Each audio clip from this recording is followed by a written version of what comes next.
Ever wondered what your chess pieces are actually whispering or screaming at each other while you're sweating over the clock?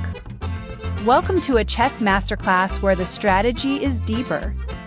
In today's animated breakdown, we are diving into the legendary Anastasia's Forcing Moves, published on chess.com on March 25, 2026. This isn't just your standard find the best move tutorial. We've given the pieces a voice, a personality, and in the case of the White Rook, a flair for the dramatic.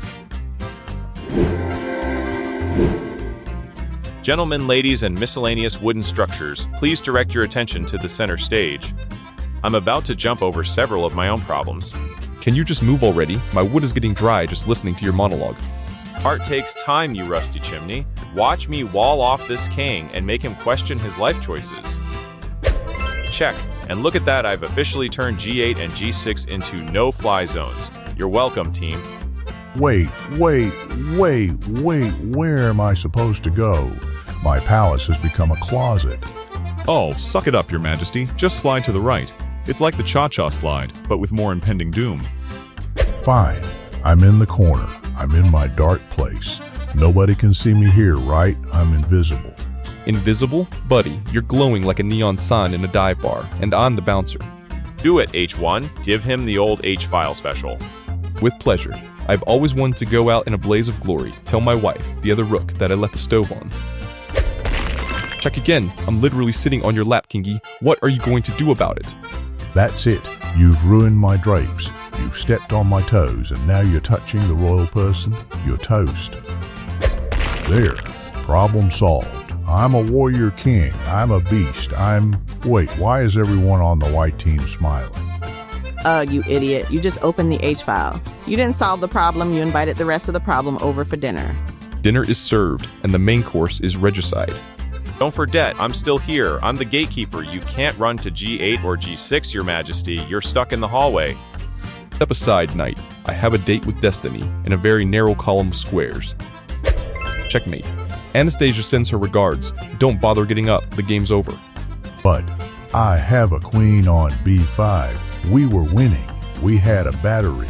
We were going to smash B2. Yeah, well, you had a battery, but we had a masterpiece. Next time, try not to get cornered by a horse in a kamikaze rook. Is it just me, or does the Black King look better in the shade of defeated? Back it up. B8. This guy couldn't lead a parade, let alone a defense. I'm going to the chess club across the street. Good hustle, E7. Drinks are on the king. Oh wait, he doesn't have any money left. He's broke. Victory is sweet, but mocking the opponent is the real endgame.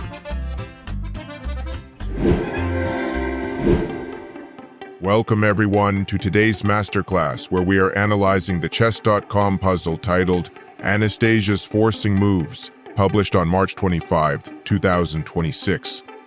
Looking at the initial position, White is under immense pressure because Black has a powerful battery with the queen on B5 and the rook on B8 bearing down on the B2 pawn.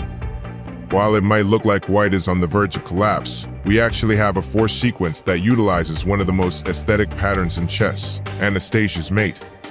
To start this surgical strike, we must first displace the Black King from its safe haven on G8. We begin with the knight moving to E7 with check, a move that immediately forces Black's hand. By landing the knight on E7, we effectively take control of the G8 and G6 squares, which acts as a wall for the enemy king. Black has no choice but to step aside, so the king moves to H8. Now that we have successfully tucked the king into the corner at H8, we reach the critical juncture of the Anastasia's tactical theme. The knight on E7 is perfectly placed, but we need to open the H-file to deliver the final blow. We proceed with the stunning rook sacrifice as the rook takes pawn on H7 with check. This move is purely forcing.